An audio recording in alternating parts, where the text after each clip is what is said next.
Isso é importante, você comunicou a mensagem. Mas não somente isso, você tem que fazer discípulos. Então, para você fazer discípulos, você vai ter que ter um envolvimento um pouco maior. Para fazer discípulos, você vai ter que ter um envolvimento pessoal. Né? Para fazer discípulos, você vai ter que ouvir um pouco os problemas daquelas pessoas. Para fazer discípulos, você vai ter que ter um ensino sistemático. Para você poder, como Cristo fez com os discípulos dele, ir passo a passo, mostrando teoria e prática. Ele pregava, comunicava a verdade. Aí ele ia lá e praticava.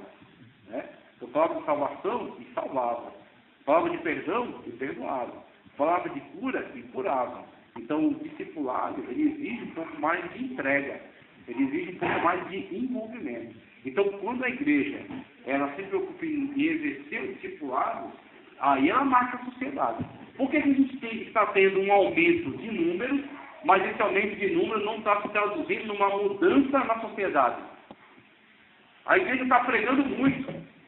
Pode falar. A igreja está pregando muito e falando pouco. Então, não é ruim a pregação, é boa, só que não pode ficar só nela. Então, você tem, às vezes, grandes mega eventos, grandes evangelistas, grandes cruzadas, mega igrejas, onde fica campanha e campanha. E aí o que acontece? Num tipo de ótica dessa, falta, às vezes, o discipulado, falta, às vezes, o ensino, falta, às vezes, comunicar a pessoa a base da fé dela. É quando a igreja está comprometida com a palavra, com a entrega das boas novas na íntegra, aí ela vai se comprometer. Você vai ter que formar liderança, né? Você vai ter que preparar essas lideranças para os diferentes públicos, né? Então você precisa preparar uma liderança para exercer o ministério junto com as crianças. E essa liderança precisa ter a linguagem correta, para falar com as crianças, a linguagem delas. Você precisa preparar uma liderança para falar com os adolescentes, com os jovens que estão prestes a se casar, né? Quando que a gente vai olhar para a igreja e vai ver cursos sérios de pré-casamento, ensino para ensinar o esposo a ser um esposo, ensinar o jovem a ser um esposo, ensinar a jovem a ser uma esposa, né? Segundo os padrões bíblicos, né, é isso que deve ser feito, que as mulheres mais velhas ensinem as mais novas a ser boas mães e boas esposas. Mas só eles são suficientes. Pastor para atender uma congregação inteira? É o que em Atos você vê a congregação do diaconato. Os apóstolos falaram, não é correto a gente deixar o ensino para servir as letras. Então o que acontece? Tem assuntos que podem ser delegados e devem ser pelo pastor a liderança preparada para poder comunicar esse tipo de ensino, para abordar as necessidades dos grupos. Porque vai ter pessoas com habilidades diferentes, né? Essa estratégia? Exatamente. Eu sei. Mas é arriscado mesmo. Eu também já pensei nesse tipo de trabalho, mas é arriscado. Então o que você faz? Para não correr esse risco, em vez de você fazer um trabalho de conselheiro, onde a pessoa tenha que ouvir intimidade, você faz um trabalho onde a pessoa aborda os principais temas. Então, quais são os temas que preocupam as pessoas? Faz uma caixinha, onde a pessoa coloca a sugestão sem colocar nome, fala, eu tenho essa dúvida, estuda aquela e trabalha em cima disso. Faz um aconselhamento geral sobre essa dúvida aqui, né? Sexualidade, né? Se o casal pode ter esse tipo de relação sexual, sobre criação de filhos, se pode, e quando o filho manifesta aqui, o que ele faz, né? Sobre economia familiar, aconselhamento de modo geral, pega as dúvidas, né? E aí faz um ensino em cima disso aí. Pode ser um trabalho onde você não compromete, né? Porque a pessoa não está passando particular para você, ela está passando em geral, e ela não colocou o nome, né? E aí vai responder para todo mundo. Eu acho que daria para fazer um trabalho muito bom isso. Como teve aqueles ciclos de palestras lá, 3 anos, né? Teve. E abordar, sei lá, tem que ser rotina isso aí. Tem que fazer uma agenda, ó, todo ano, olha, mês tal vai ser para isso aqui, mês tal vai ser para a família, mês tal vai ser para jovens. Fazer um ciclo de palestra, tem muita gente capacitada. Tem muita gente capacitada nesse setor. Tem psicólogos, tem pedagogos, tem neurologistas, tem muita gente capacitada, tem filósofos, empresários, então. Trabalho de ensino.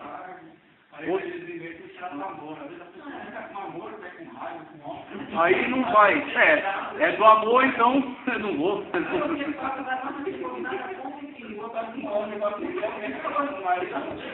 Eu sei. Contínuo. Isso.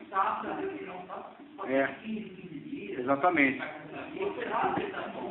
Quando você faz isso, você está valorizando as dúvidas que as pessoas têm e como a Bíblia Sagrada oferece resposta. Então, às vezes, a pessoa não consegue chegar sozinha na resposta. A resposta está lá, mas ela não consegue chegar. Ela não tem conhecimento para chegar, ela não tem o esforço, às vezes caberia ela o esforço, mas ela não faz. Então, se você faz isso, você faz uma ponte entre ela e o conhecimento. E aí, quando você faz isso, você fortalece esse membro da igreja. A igreja vai crescendo, vamos dizer assim, aritmeticamente. Porque você ganhou aquelas pessoas para Jesus, você fortaleceu elas no ensino, elas permanecem e trazem outras.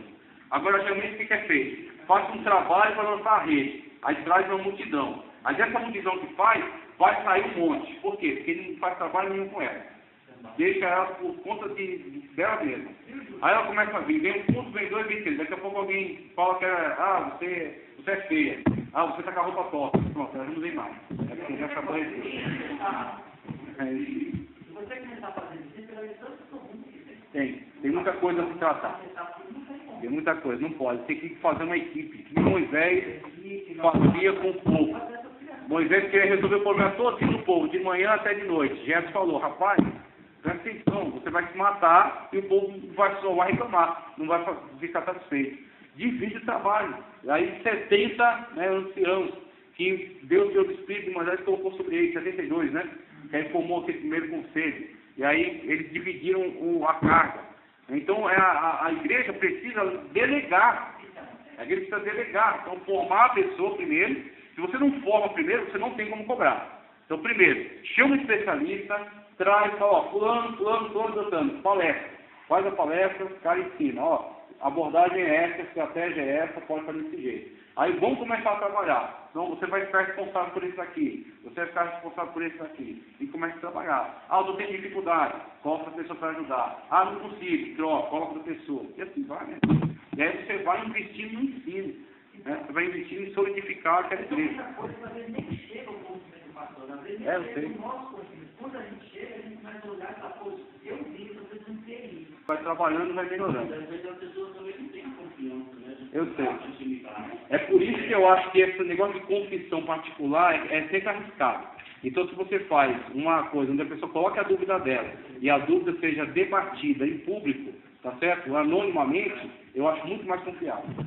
A dúvida é sanada e às vezes outras pessoas queriam fazer a pergunta e não fizeram. E aí alguém fez, ajuda todo mundo.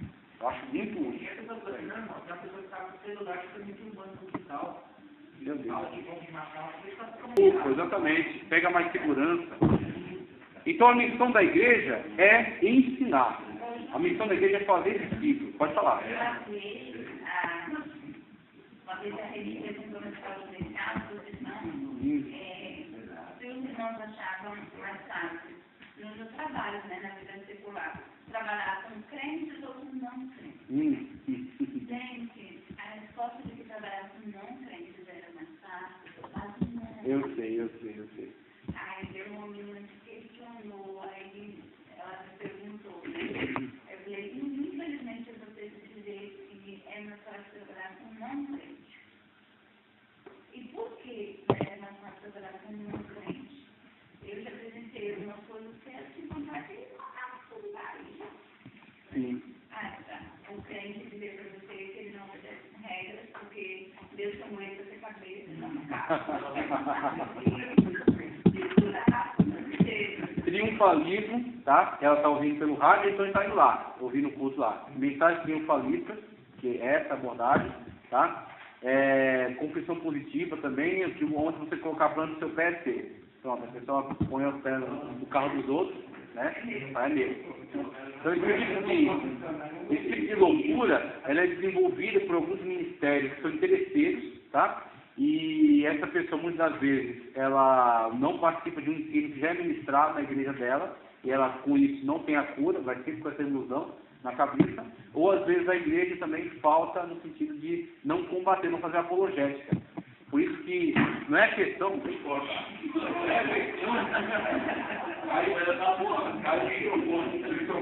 Não é a questão da gente fechar, mas sim a questão da gente defender as pessoas das heresias. Então, a igreja, ela tem que se preocupar sempre com o tipo de alimento que está sendo fornecido às pessoas. Então, você sabe que tem diversos grupos que estão oferecendo comida estragada. Aí você vai saber que vai deixar a pessoa se alimentar e a doença vai gravar. Tem que combater. Eu sei.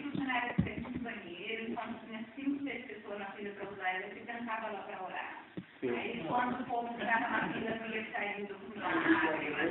Aí, eu estava falando a eles, né? Aí eu falava, não é verdade. Ah, eu vi, porque estava colocando TV na igreja. Ele ficou revoltado. É, exatamente. E muitos deles não querem ouvir. Você falou disso aí, o que você abordou agora é muito importante, porque, inclusive, eu tenho dado ênfase aqui à questão bíblica, mas muitas das vezes a igreja, ela pode contribuir fortemente numa questão social. Uma questão social. Então, você, por exemplo...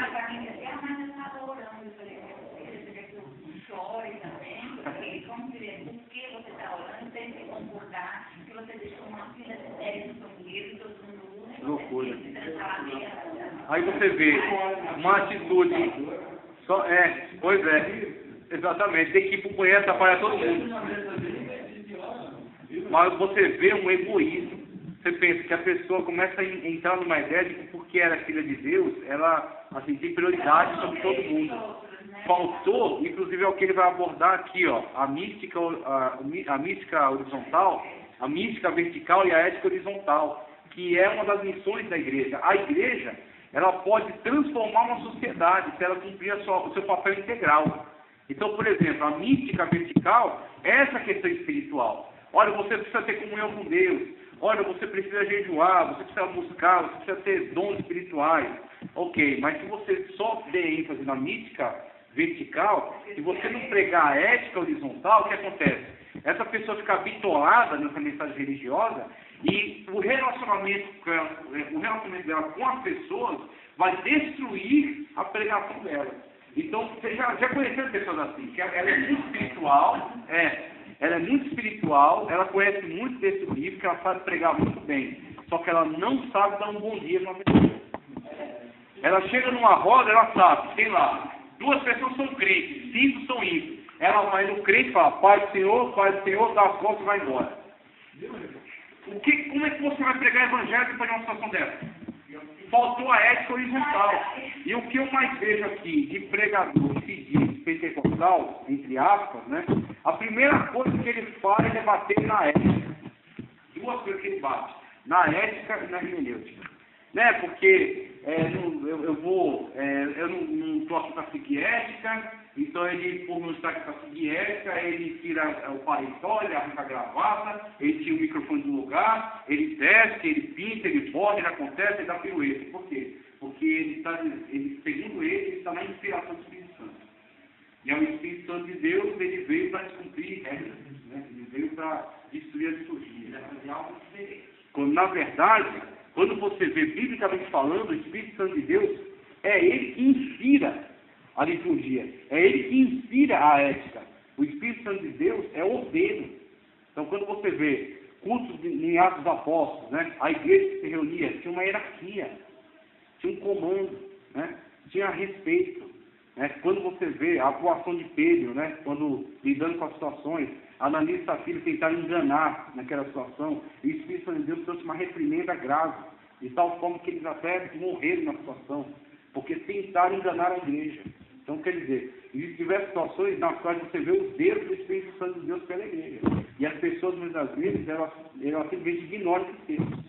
Então, quando você vê, a pessoa, ela estava forte na mística vertical, mas na ética horizontal ela estava péssima. E aí, se as pessoas ficassem sabendo o que ele estava fazendo ali, não sei se ficaram sabendo,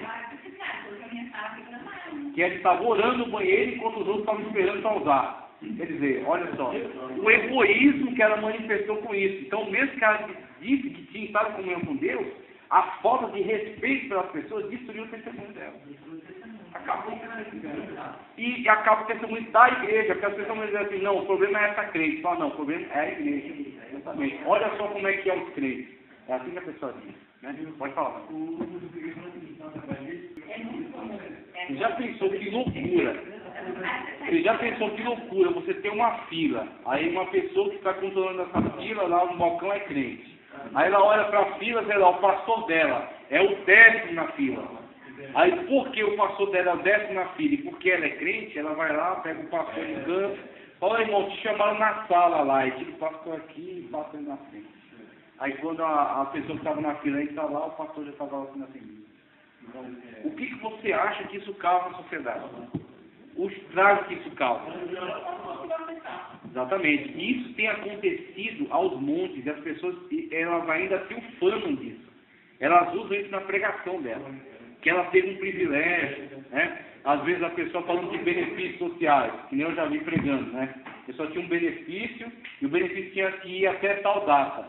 Aí o benefício não foi cortado e foi se estendendo. E ela, na verdade, teria que ter comunicado à instituição que ela já está recuperada e que ela não precisa mais daquele benefício. Mas, em vez disso, o que ela diz aqui? Olha, Deus foi misericordioso e o pessoal não procurou saber e eu estou recebendo. Aí está recebendo, está pregando, está ganhando dinheiro da pregação, está ganhando dinheiro do benefício, sendo que ela está boa. E a ordem é, o cara tem que comunicar. Agora, se a regra é... assumir o papel dele de ser um padrão moral. Que a vossa justiça, presta atenção, que a vossa justiça exceda a justiça dos fariseus.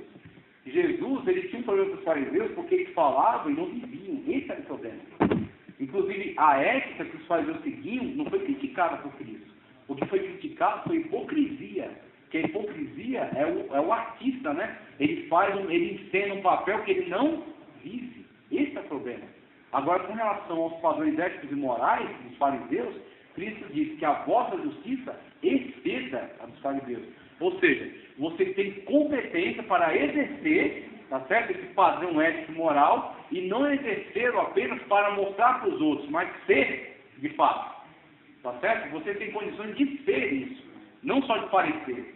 E é onde você vê Cristo, por exemplo, na situação de um tributo. Chegar até Pedro e falar, o teu mestre não pagou, né, o tributo da alfândega, né, que a Palestina estava dividida em regiões. Então você tinha Traconides, você tinha Decápolis, você tinha Galileia, você tinha Judéia, Pérea, né, tinha diversas regiões. E em algumas situações, para passar de uma região para outra, você pagava uma taxa, uma alfândega, né? E é o que acontece, Jesus transitando nas missões, em algum momento, ele passou uma fronteira dessa, né? E aí os funcionários, que nem Mateus foi um funcionário dele. Mateus foi um funcionário de alfândega. Ele percebeu, ó, o pessoal foi, transitou, agora está voltando. Tem que pagar a taxa, né? Porque está atravessando a fronteira. E aí os funcionários chegaram e Pedro falou, ó, teu mestre não paga a taxa da alfândega. E aí Pedro chegou, quando Pedro chegou, onde Cristo estava, Cristo mesmo já abordou ele. Fala, o que dizem, né, acerca dos filhos dos reis? Eles pagam tributos? Não, eles são dispensados dos tributos. Cristo estava criando primeiro essa justificativa.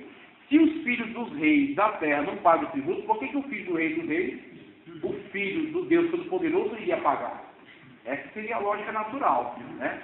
Todavia que Cristo falou, não, você vai fazer o seguinte, você vai lá até o mar, vai pescar, no peixe você vai tirar um estáter, que era uma moeda de alto valor, e você vai pagar o meu tributo e o seu. Presta atenção, Jesus é Filho de Deus, é o Logos divino pré-encarnado, ele é o Criador de tudo. Ele criou o alfandegário, ele criou a alfândega, ele criou o império, ele criou a terra, ele criou o universo, ele criou tudo. Então tudo que está aí dentro desse conjunto é criado por ele, só existe por causa dele. E mesmo assim ele veio aqui e ele submeteu algumas regras. Para quê? Para que se cumpra toda a justiça. Para que não haja escândalo, para que não haja vergonha. Uma das coisas que a igreja tem faltado muito é nessa ética horizontal, tem causado escândalo. E aí a educação cristã, ela vai, muitas das vezes, ela vai se voltar não só para questões religiosas, mas para questões sociais. Ensinar o Cristo para o cidadão, que às vezes não aprendeu em casa. E mesmo que tenha aprendido, aí ele vai passar a sua ótica. Você agora vai cumprir essas leis, essas regras, para você glorificar a Deus. Para você mostrar que você serve.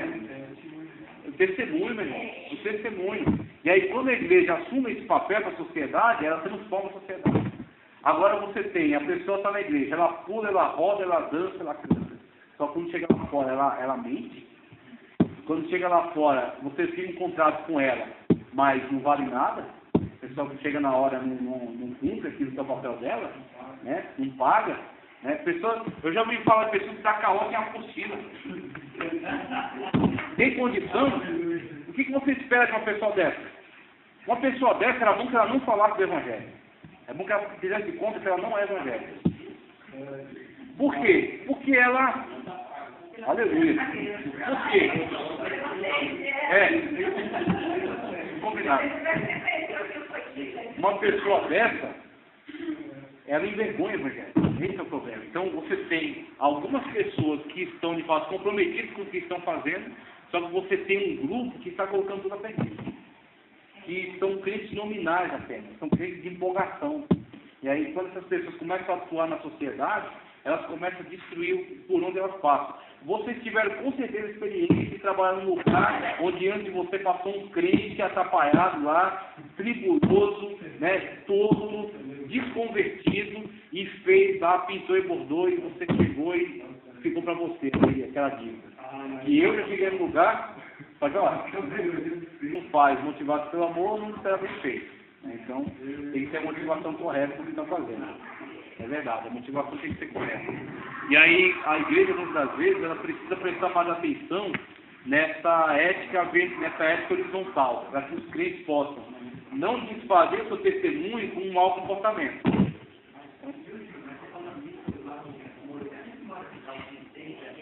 Sim.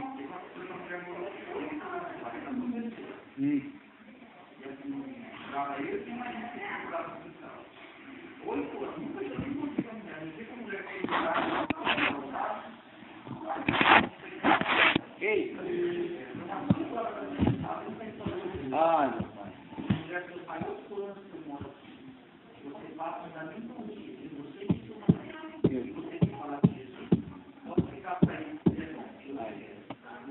Tá vendo? A pessoa, ela foi tentar consertar uma coisa de última hora. Aí. Vou tentar consertar coisa de última hora. Não tem condição. É aquilo que ela devia ter feito ao longo de todo esse período, né?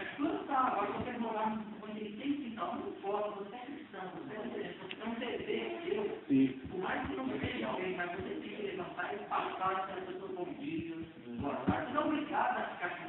Sim. Mas uma educação básica. E uma coisa que... Pois é. Uma coisa que o cristão tem que tomar consciência, às vezes, do Evangelho, é que, pelo fato de ser evangélico, isso não o torna melhor para as pessoas. Porque ele é um pecador remido e as pessoas são pecadores não redimidas. Mas ambos são pecadores. E o valor deles está em Cristo Jesus. E Cristo morreu por todos. Então, Cristo dá valor àquele que está lá fora como dá a você. Então, o cristão não pode ter essa questão de superioridade. E achar que ele é melhor que os outros e por isso ele tem que se isolar. Pelo contrário, ele tem que demonstrar a educação.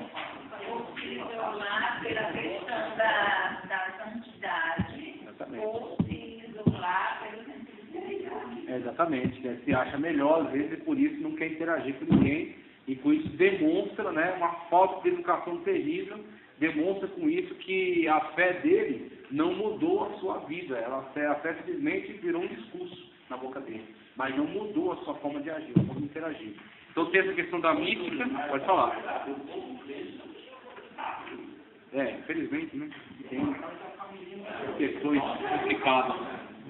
Tem umas questões complicadas, mas por quê? Porque são pessoas que estão ainda em fase de aperfeiçoamento. Generalizar os casos negativos. Tem muita gente boa, tem muita gente avançada, muita gente evoluída, muita gente correta. A gente tem que pegar as pessoas que são exemplos e colocar elas no centro e dar foco a elas. Porque o pessoal está dando um foco muito em quem? Artista, pregador famoso, pessoas da mídia. Essa galera, muitas vezes, não existe. Eles só estão aqui em papel ali. Você tem que pegar, por exemplo, uma irmãzinha de tipo de oração, né? Que não sabe pregar, mas ela é um exemplo de vida. Ela manifesta amor pelas pessoas no bairro dela, né? Pronto, a irmã Lainha é uma pessoa que é idosa, mas é ativa na igreja e manifesta amor pelas pessoas em volta dela, traz pessoas para Cristo. Agora, a gente coloca essas pessoas no centro do evento, muitas vezes a pessoa fica esquecida. Tem que chamar para o centro quem é exemplo, né? Quem é.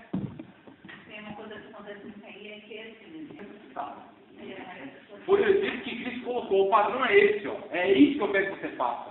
Quem precisa de você? Quem precisa de você é o seu próximo. Então, se é que um macumbeiro, meu irmão, sempre precisa de um conselho, ele conta em você. Se ele precisar de um apoio, né? Exatamente. Pode falar, pastor. Pode falar. E aí o que acontece é falta. E o que acontece é, muitas das vezes, a nossa pregação precisa afetar essas pessoas. É, exatamente, tirar da zona de conforto.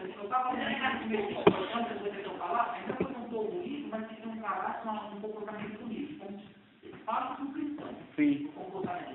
Que tem cristão que já conhece a Deus e não tem um comportamento ruim. Eu sei. Essas pessoas, por exemplo, essas pessoas têm um ponto comum com elas, um ponto que a gente pode dialogar com elas. Por exemplo, essas pessoas acham que elas servem a Deus. Então, pessoas assim, às vezes são brutas, são terríveis, são pessoas que assim, causam mau testemunho terrível. Mas na cabeça dela, ela serve a Deus. Então eu falo, ó, o Deus que você serve, Jesus Cristo, tá? Ele disse o seguinte, ó, que ele dá muito valor a pessoas que realizaram obras por pessoas que, de repente, estavam perto dela e que ela nem conhecia direito, mas que para Jesus, tudo ela fez por ela, foi como se tivesse feito por ele mesmo. Quando chegou o dia da retribuição, o Senhor Jesus Cristo chamou o grupo daqueles que ia premiar e falou, olha, estive nu e vestiste. Estive preso e foste me ver. Estive doente e me visitaste. E engraçado que essas pessoas disseram assim, Senhor, quando estivesse nu, quando estivesse preso, quando estivesse doente? Aí ele falou, quando fizeste a um destes, né, fizeste a mim. Então, quando você faz uma pessoa dessa, se atende à necessidade de uma pessoa dessa, né, você está fazendo como se estivesse fazendo a Cristo. Cristo recebe como se fosse para ele. E vai retribuir a você como se você tivesse feito diretamente a ele. Então, quando a pessoa dessa se conscientiza, você bate na consciência dela com esse tipo de mensagem, talvez ela comece a se interessar em ser alguém melhor, né? Em ser alguém que causa diferença nele. Eu acredito que vai nascer, porque porque a palavra de Deus, né? ela tem que ver a obra dela como se estivesse fazendo diretamente para Cristo. Para o Senhor Eu estou Jesus. falando isso aí porque eu procuro ser assim. Vou acabar, hein? Claro que a gente é. Mas tem um velho da empresa que ele faz deixa de função aberta, o pai da Renata. Sim. Aí eu quis deixar aberto e eu fiquei na porta. Criou uma obrigação para você.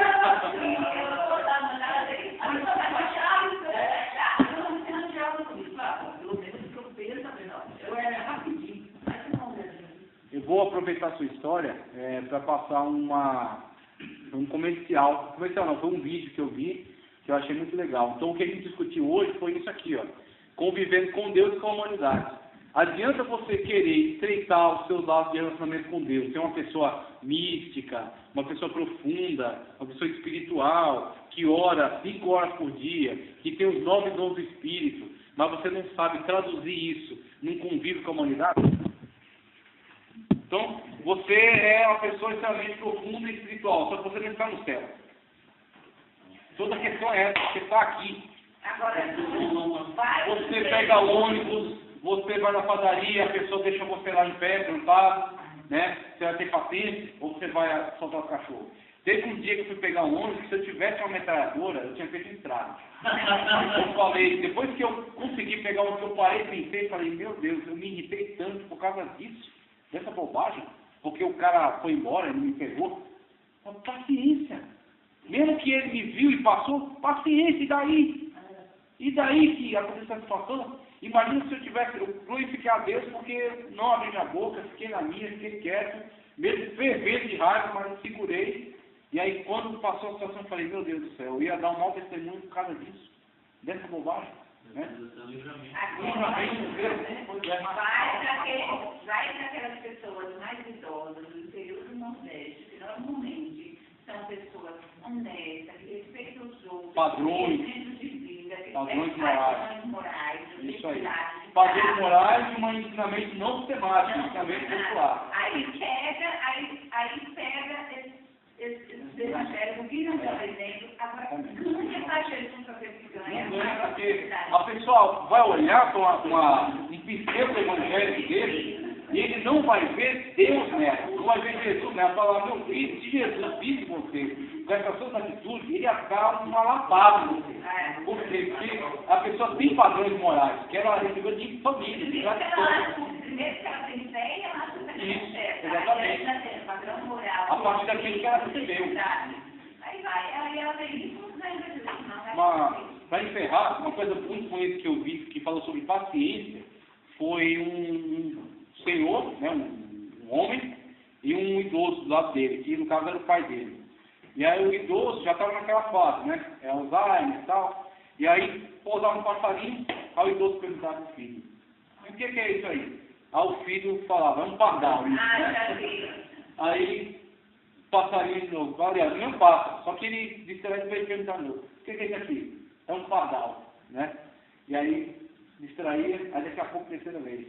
O que é isso aqui? Aí, eu já te falei que é um pardal, você é surdo, você não está prestando atenção, é um pardal, o cara falava assim, bravo lá, com árvore, né?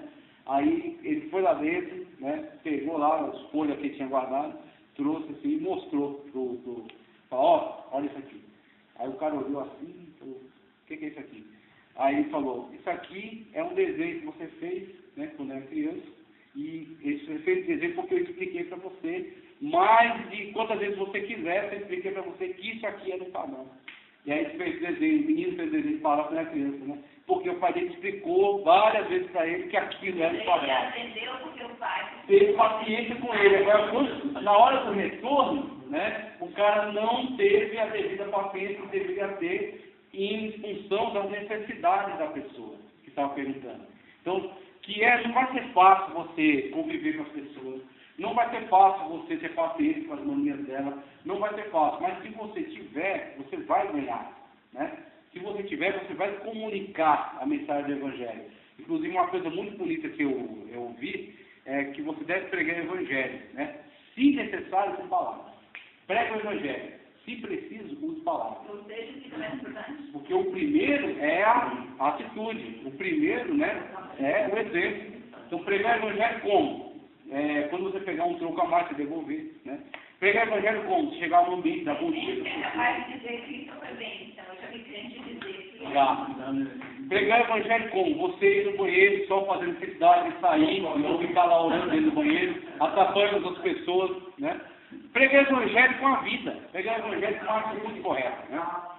Agora, se a igreja ela não atentar à necessidade de formar cidadãos, a mensagem dela sempre vai ser atrapalhada. Ela prega muito bem, mas as pessoas que recebem a mensagem chegam lá fora e estragam toda a mensagem. E a igreja não cresce, a igreja não cresce. Fica sempre atravancada, fica sempre, né? Vamos encerrar agora em nome de Jesus. É meu.